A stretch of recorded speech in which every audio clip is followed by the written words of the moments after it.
Hello, my name is Carson. I'm a student here at Marshall University. Due to recent weather events, everyone around campus seems to be complaining about the cold and wants to stay inside. As someone who nearly froze up in the mountains, I completely understand why nobody is eager to venture outdoors right now. With that in mind, I sat down and thought what outdoor recreation is there to be had under winter weather conditions. As I was thinking this, I noticed that the people walking by seemed to be in a hurry, almost as if they wanted to get out of the cold as quickly as possible. Today, I'm going to brave the chill and take on the outdoors here in Huntington. Throughout this video, I'll reflect on how the cold weather affects outdoor activity, how I prepared for it, and see if I can find some form of enjoyment. I will begin this venture by walking through town in an effort to better understand how the weather influences human behavior. My first stop was to admire the Rainbow Pride crosswalk on 10th Street. The vibrant colors stand out against the gray winter backdrop. But unfortunately, the skid marks left by passing vehicles must be painted over to maintain its integrity. Natural fading of the colors is also an issue. It's hard to understand why anyone would damage something that brings life to an otherwise dull intersection. As someone who appreciates this form of art, I'd suggest encouraging support from the local community and businesses to help maintain it. Next stop was Pullman Square. It's a popular spot in downtown Huntington that offers a mix of shopping, dining, and entertainment. I don't do much shopping there myself, but I do enjoy the festivals it has every so often. While things tend to slow down a bit in the winter, Pullman Square does make for a cozy retreat thanks to its restaurants that serve warm food and beverage. It's the perfect place to grab a warm drink or have a date, in my opinion. The roads and sidewalks were almost clear of snow thanks to maintenance by the city workers. I would recommend wearing warmer clothes in this kind of weather if you plan on spending time outdoors. Before we move forward, I'd like to take a moment to highlight one of the most underrated design features of Pullman Square: the escalator. Though, unfortunately, it seems one of them is currently out of service, aka taking a nap. Now, you might be thinking, an escalator? Really?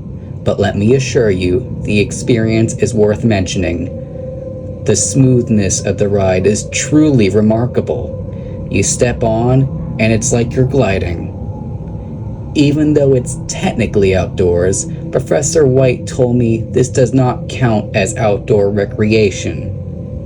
However, if I could design an outdoor activity centered around the escalator, I absolutely would.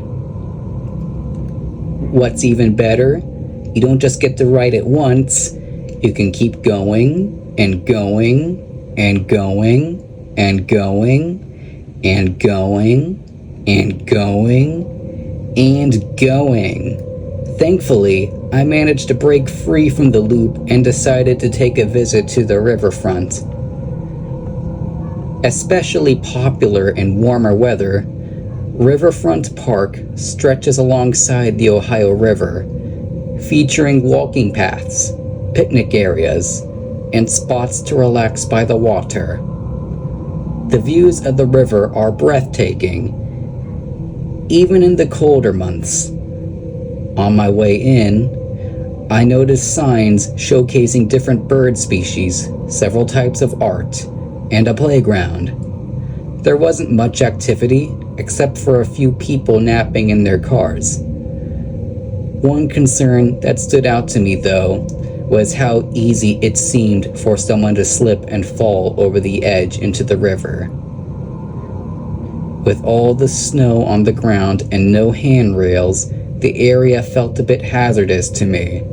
If I were in charge, I'd at least request some signs warning about the potential hazards, like staying away from the edge or being cautious on slippery paths, whether it's raining, snowing, or in extreme weather. Maybe that's why not many people come out here during the winter. I also came across a skate park that had almost nothing except some graffiti, which I can only assume was done by pro skaters. What bothered me, though, was that there was no sidewalk connecting the skate park to the riverfront. If I were a pro skater, I'd much rather skate to the park instead of having to walk along a dirt path like someone who actually uses their legs. But I'm not a skater, so I don't think adding a sidewalk would be necessary. After that, I walked slowly through town until I made it to Ritter Park. In my opinion, Ritter Park is the best place in Huntington for anyone who wishes to walk, run, bike, or play sports. The park is also a great spot to practice mindfulness. Thanks to all the trees, the park is a naturally beautiful area to visit. Once there, I inspected one of my favorite art pieces growing up called the Earth Portal.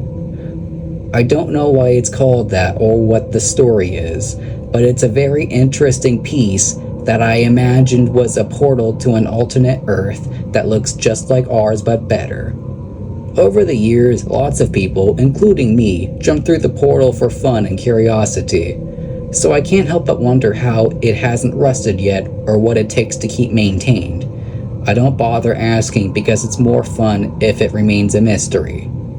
My favorite part about walking through Ritter Park is the trail, which offers a beautiful and serene walk through nature.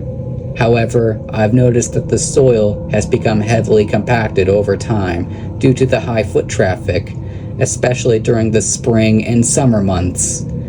This has led to the exposure of tree limbs, water puddles forming in low-lying areas, and difficulty digging into the soil. While this is understandable given the popularity of the park, maintaining a trail like this certainly presents challenges. I think adding better drainage or reinforcing the trail with materials like gravel or wood chips could help prevent further damage, but the hill it's on would make that very hard. It's clear that keeping the trail in good condition requires significant upkeep, and I recognize the budget constraints the park may face in addressing these issues.